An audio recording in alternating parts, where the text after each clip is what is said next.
बच्चों, आज हम पढ़ेंगे कक्षा 7 सामाजिक अध्ययन के अंतर्गत हमारे अतीत विषय का छठा अध्याय नगर व्यापारी और शिल्पी जन।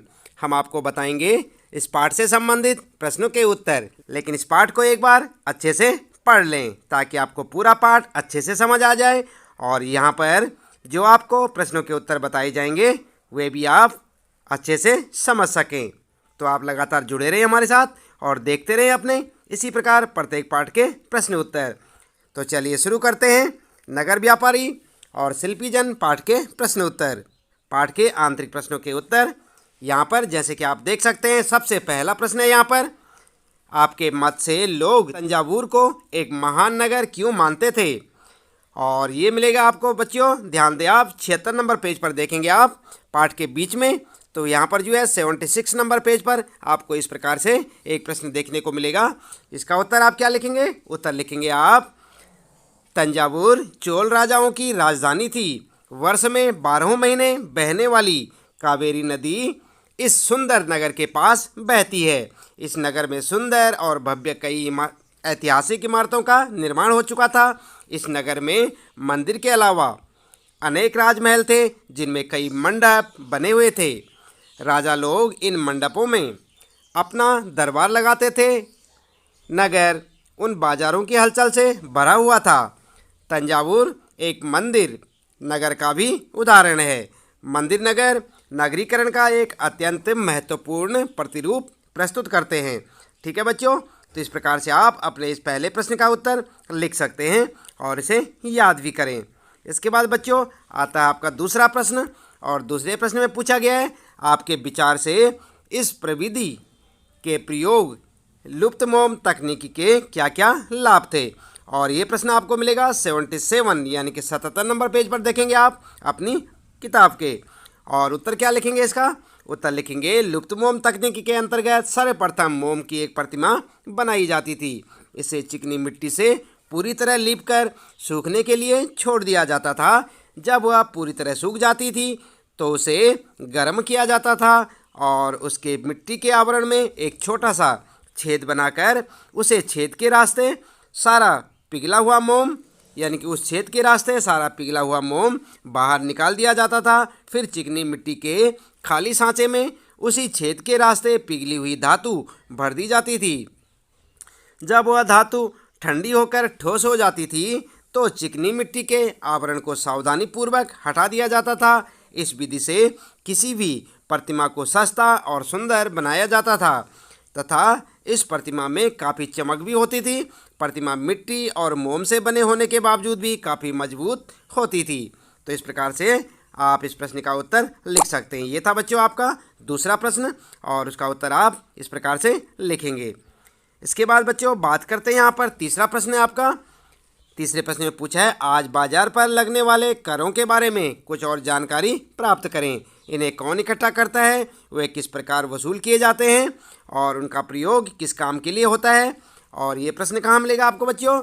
ये प्रश्न मिलेगा 79 नंबर पेज पर, यानी आप अपने पाठ के जो है बीच में देखें कहीं भी और वहाँ पर आपको जो है 79 नंबर पेज मिलेगा।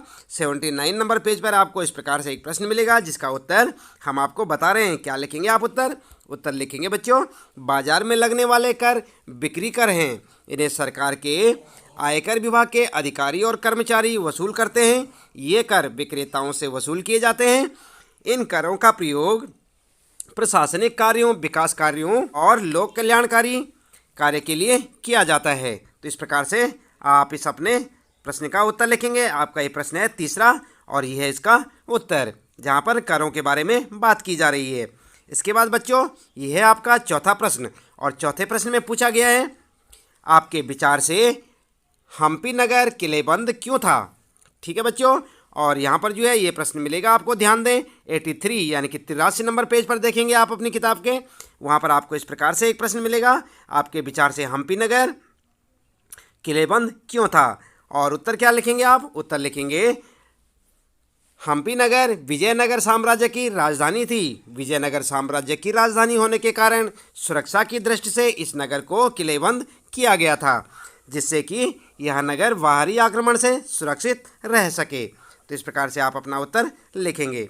उसके बाद बात करते हैं बच्चों, पांचवा प्रश्न है और पांचवें प्रश्न में पूछा गया है अंग्रेजों और हॉलैंड वासियों ने मसूलीपट्टनम में अपनी बस्तियां बसाने का निर्णय क्यों लिया। और ये प्रश्न मिलेगा आपको 85 नंबर यानी कि 85 नंबर पेज पर देखेंगे आप और उत्तर लिखेंगे मसूलीपट्टनम समुद्र के किनारे बसा हुआ है। पहले यहाँ पर मछुआरे रहते थे लेकिन धीरे धीरे व्यापारी लोग भी यहाँ रहने लगे। व्यापारी लोगों का दूसरे देशों से व्यापार होता रहता था। यहाँ पर इंग्लैंड तथा हॉलैंड के निवासी आते जाते रहते थे और ये यहाँ पर रुकते भी थे। इस स्थान पर जहाज़ों के लिए लंगर डालने की व्यवस्था की गई थी। व्यापारिक सुविधाओं के कारण ही अंग्रेज़ों और हॉलैंड वासियों ने मसूलीपट्टनम में अपनी बस्तियां बसाने का निर्णय लिया। तो इस प्रकार से आप अपने इस प्रश्न का उत्तर लिख सकते हैं। प्रश्न आपका पांचवा और उसका उत्तर। तो इसके बाद बच्चों आगे बात करते हैं यहाँ पर। ये तो जितने आपको यहाँ पर बताए गए ये थे आंतरिक प्रश्न यानी कि पाठ के बीच में से पूछे गए प्रश्न थे सारे। और इसके बाद हम आपको बता रहे हैं अब जो पाठ के अंत में जो है आपके प्रश्न पूछे गए हैं उनके उत्तर देख रहे हैं ना आप यहाँ पर। यह है पाठ के अंत में पूछे गए प्रश्न और उनके उत्तर आप पाठ के अंत में देखें। वहाँ पर आपको कुछ प्रश्न पूछे गए हैं और सबसे पहले है फिर से याद करें। ठीक है बच्चों, तो यहाँ पर पहला प्रश्न है रिक्त स्थानों की पूर्ति करें। तो यहाँ पर आपके लिए इन प्रश्नों के जो है पहले प्रश्न में कुछ यहाँ पर जो है खाली स्थान दिए गए हैं और उनमें आपने कुछ ना कुछ लिखना है यानी उनकी पूर्ति करना है। जैसे कि आप यहाँ पर देख सकते हैं कै में है राजराजेश्वर मंदिर में, यहाँ पर जो आप लिखेंगे बनाया गया था। और ख है अजमेर सूफी संत, यहाँ पर जो है खाली है से संबंधित है। और हम्पी साम्राज्य की राजधानी थी, तो यहाँ पर आप लिखेंगे कौन थी। हॉलैंड वासियों ने आंध्र प्रदेश में अपनी बस्ती बसाई। ठीक है बच्चों, तो यहाँ पर जो उत्तर आप इस प्रकार से लिखेंगे। पहले का उत्तर लिखेंगे आप, पहले की जगह जहाँ पर खाली है वहाँ पर लिखेंगे 11वीं सदी में। दूसरे में लिखेंगे ख्वाजा मोइनुद्दीन चिश्ती और गए का उत्तर लिखेंगे विजयनगर और घ में लिखेंगे मसूलीपट्टनम। ठीक है बच्चों, तो इस प्रकार से आप इस पहले प्रश्न के क्या गए जो हैं इनके सबके उत्तर यहाँ से लिख सकते हैं। इसके बाद बच्चों बात करते हैं यहाँ पर दूसरा प्रश्न है बताएं क्या सही है और क्या गलत। यानी कि जो लिखे हुए हैं यहाँ पर क्या गए इनमें से कौन कौन से सही हैं और कौन कौन से गलत हैं। यहाँ पर आपने सही गलत लिखना है बच्चों। तो यहाँ पर आप देख सकते हैं पहला है हम राजराजेश्वर मंदिर के मूर्तिकार स्थापत्य का नाम एक शिलालेख से जानते हैं। तो क्या ये सही है या गलत है, चलिए हम आपको अभी उत्तर बताने वाले हैं। ख में सौदागर लोग काफिलों में यात्रा करने की बजाय अकेले यात्रा करना अधिक पसंद करते थे। क्या सही है या गलत है। और गह वाला है काबुल हाथियों के व्यापार का मुख्य केंद्र था। सही है या गलत है। और गह में है सूरत बंगाल की खाड़ी पर स्थित एक महत्वपूर्ण व्यापारिक पत्तन था। तो क्या ये सही है बच्चों। ये चारों जो है कह गए क्या ये सही है या गलत है, कौन कौन से सही हैं कौन कौन से गलत हैं, आइए देख लेते हैं। उत्तर में आप लिख सकते हैं बच्चों जो कै वाला है वो आपका सही है और जो ख वाला है गलत है। और यहाँ पर जो है जो गै वाला है ये भी गलत है आपका और जो घ वाला है ये भी गलत है।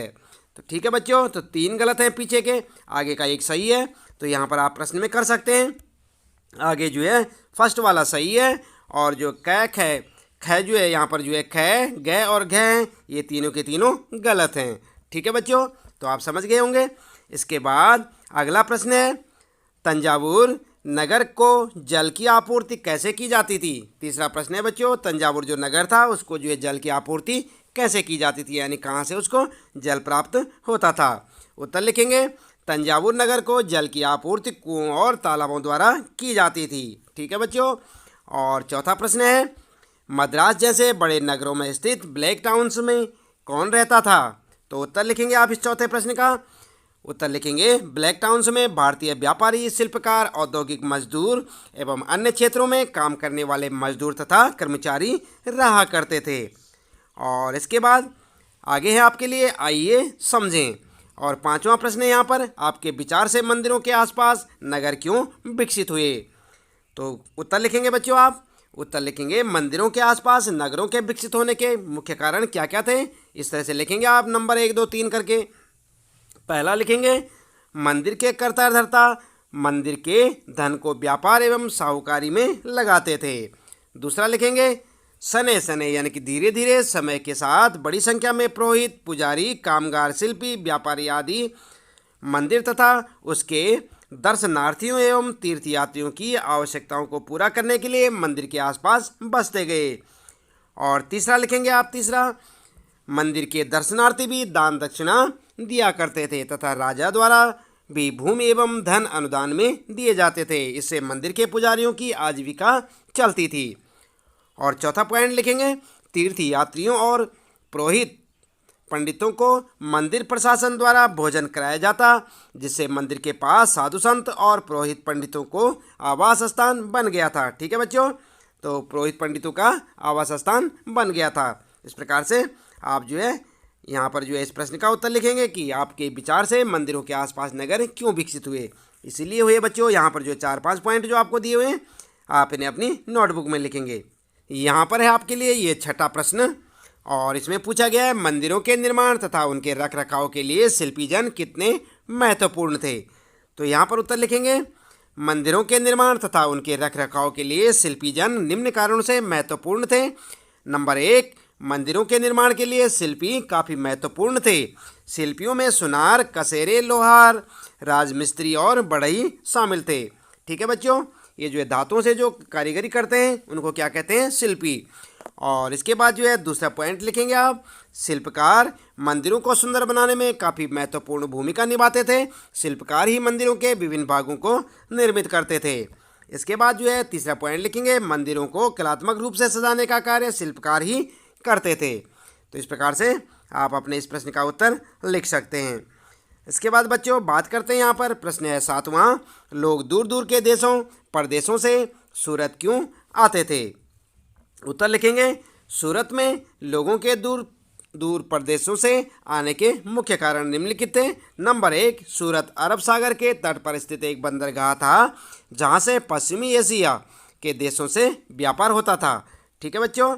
और दूसरा कारण लिखेंगे, सूरत को मक्का का प्रस्थान द्वार भी कहा जाता था क्योंकि बहुत से हज यात्री जहाज़ से यहीं से रवाना होते थे। और इसके बाद जो है तीसरा कारण लिखेंगे, सूरत शिल्प उद्योग का प्रमुख केंद्र था जिससे काफ़ी संख्या में लोगों को रोजगार मिला था। और चौथा कारण लिखेंगे, सूरत एक व्यापारिक नगर था जहां पर कई वस्तुओं के थोक और फुटकर बाजार थे। इस प्रकार से आप अपने इस प्रश्न का उत्तर लिख सकते हैं। और इसके बाद बच्चों अगला प्रश्न है यहाँ पर 8वां प्रश्न आपके लिए, कलकत्ता जैसे नगरों में शिल्प उत्पादन तंजावुर जैसे नगरों के शिल्प उत्पादन से किस प्रकार भिन्न था। तो उत्तर क्या लिखेंगे, उत्तर लिखेंगे आप बच्चों, तंजावुर कलकत्ता से पहले का विकसित नगर है, इसलिए तंजावुर में शिल्प का उत्पादन कलकत्ता से पहले शुरू हो गया था। दोनों नगरों के शिल्प उत्पादन में काफ़ी भिन्नता थी। ठीक है बच्चों। और पॉइंट बनाकर लिखेंगे यहाँ पर, नंबर 1, कलकत्ता में मुख्यतः शिल्प उत्पादन सूती, रेशमी व जूट उत्पादन तक सीमित था। और दूसरा लिखेंगे, तंजावुर में सूती वस्त्रों के अतिरिक्त कांस्य मूर्तियों, धातु के दीपदान, मंदिरों के घंटे और आभूषणों आदि का निर्माण बड़े पैमाने पर होता था क्योंकि तंजावुर एक मंदिर नगर था। ठीक है बच्चों, तो इस प्रकार से आप लिखेंगे। इसके बाद अगले प्रश्न है बच्चों यहाँ पर आपके लिए, आइए विचार करें। और यहाँ पर है 9वां प्रश्न आपके लिए, इस अध्याय में वर्णित किसी एक नगर की तुलना आप अपने परिचित किसी कस्बे या गांव से करें।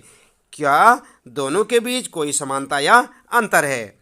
ठीक है बच्चों, तो आप क्या करेंगे, तुलना करेंगे। और उत्तर में आप इस प्रकार से लिख सकते हैं बच्चों, सूरत सबसे पहले लिखेंगे सूरत नगर और टेकारी कस्बा की तुलना। जैसे कि टेकारी कस्बा जरूरी नहीं बच्चों, आप अपने गांव या शहर का नाम भी लिख सकते हैं। तो आप तुलना करेंगे सूरत के साथ। और यहाँ पर जो है इस प्रकार से आप एक जो है टेबल बना के देखें, एक टेबल बनाएं और यहाँ पर जो है टेबल के 2 हिस्से करें बच्चों, और उसमें एक जगह लिखें आप सूरत और दूसरी जगह अपना कस्बा या अपना शहर लिख सकते हैं। जैसे कि यहाँ पर टेकारी गया बिहार का एक शहर का नाम लिखा हुआ है। और इस प्रकार से आप जो है 3 पॉइंट बनाएंगे जैसे यहाँ पर बना रखें, इन दोनों में अंतर समझाएंगे। जैसे कि सूरत के बारे में क्या लिख सकते हैं आप, सूरत एक व्यापारिक नगर है, यहाँ पर लोगों को आवश्यकता की अधिकांश वस्तुएं प्राप्त हो जाती हैं, नंबर 1। और यहाँ पर टेकारी एक छोटा सा कस्बा है जो ग्रामीण क्षेत्रों की आवश्यकता की पूर्ति करता है। नंबर 2, सूरत एक महानगर है जिसकी आबादी 28 लाख से अधिक है और टेकारी की आबादी कितनी है, 20,000 से कम है। और इसी प्रकार तीसरा, सूरत एक औद्योगिक, प्रशासनिक, व्यापारिक नगर के रूप में विकसित हो चुका है जबकि टेकारी ग्रामीण क्षेत्र का एक प्रखंड है। तो इस प्रकार से जरूरी नहीं बच्चों कि आप टेकारी लिखें, आप अपने गांव या शहर के बारे में भी यहाँ पर लिख सकते हैं, यानी कि आपने अपने शहर या गांव के साथ सूरत की तुलना करनी है। और ये था आपका उत्तर। इसके बाद बच्चों अगला प्रश्न देख लेते हैं। यहाँ पर 10वां प्रश्न है जिसमें पूछा गया है, सौदागरों को किन किन समस्याओं का सामना करना पड़ता था, आपके विचार से क्या वैसी कुछ समस्याएं आज भी बनी हुई हैं। तो सौदागरों के साथ क्या क्या समस्याएं होती हैं बच्चों, आप समझ सकते हैं। उत्तर लिखेंगे, सौदागरों को निम्नलिखित समस्याओं का सामना करना पड़ता था। नंबर 1, व्यापारियों को अनेक राज्यों और जंगलों में से होकर गुजरना पड़ता था, इसलिए वे आमतौर पर काफिले बनाकर एक साथ यात्रा करते थे, क्योंकि रास्ते में जो है जहाँ जंगलों से होकर गुजरेंगे ना, कई प्रकार के जानवर मिलेंगे, उन्हें पशु पक्षी मिलेंगे जिनसे उन्हें खतरा बना रहता था। इसलिए वे क्या करते थे, काफिले बनाकर चलते थे। काफिले मतलब भीड़ बनाकर, यानी कि 8, 10, 15, 20 इकट्ठे चलते थे। नंबर दूसरा है प्रश्न नंबर यहाँ पर जो है दूसरा पॉइंट लिखेंगे बच्चों, सौदागर अपने हितों की रक्षा के लिए व्यापार संघ यानी कि गिल्ड बनाते थे, क्योंकि उनके जो अधिकार होते थे सौदागरों के, उनके लिए वो एक अपना जो है मंच बनाते थे जिसमें कि वो सब मिलजुल कर अपने हित देखते थे और उसमें काम करते थे। नंबर तीसरा, उन्हें विभिन्न प्रकार के कर चुकाने पड़ते थे, क्योंकि जो जितनी भी वस्तुएं बच्चों इधर उधर बिकती है ना, उन सब पे जो है टैक्स लगता है और कर के साथ होती है, इसी प्रकार उन्हें भी कर चुकाने पड़ते थे। नंबर 4, प्राचीन और मध्यकाल में यातायात के रूप में बैलगाड़ी, घोड़ा गाड़ी, नार्वे आदि प्रमुख थे, अर्थात यातायात के साधन भी पर्याप्त मात्रा में नहीं थे। आज की तरह नहीं था बच्चों, उस समय जो है यातायात के जो साधन थे सौदागरों के पास बहुत कम हुआ करते थे, इसलिए कई बार उन्हें पैदल ही यात्राएं करनी पड़ती थी। बात करते हैं यहाँ पर वर्तमान समय में भी सौदागरों को व्यापार संघ बनाने पड़ते हैं, उन्हें विभिन्न प्रकार के कर चुकाने पड़ते हैं तथा व्यापार के लिए दूर दूर तक यात्राएं करनी पड़ती हैं। करते हैं ना, आपने देखे होंगे आपके आस पड़ोस में जो भी है कपड़ों के और जो है राशन पानी के जो भी दुकानदार हैं वे भी तो बाहर से सामान लाते हैं, तो उन्हें यात्राएं करनी पड़ती हैं। और जो अब जो ये देखते हैं आप अपने घरों के आसपास फेरी वाले आते हैं, ये कहते हैं कोई कि हम जो है चाइना से आए हैं, कोई कहते हैं नेपाल से आए हैं, तो इस प्रकार से वे भी तो एक सौदागर हैं। तो आप समझ सकते हैं बच्चों, और इस प्रश्न का उत्तर यहाँ से आप इस प्रकार से 10वें प्रश्न का उत्तर लिख सकते हैं। बात करते हैं बच्चों यहाँ पर अगला है यहाँ पर 11वां प्रश्न, आइए करके देखें। और 11वां प्रश्न है, तंजावुर या हम्पी के वास्तुशिल्प के बारे में कुछ और जानकारी प्राप्त करें और इन नगरों के मंदिरों तथा अन्य भवनों के चित्रों की सहायता से एक स्क्रैप बुक तैयार करें।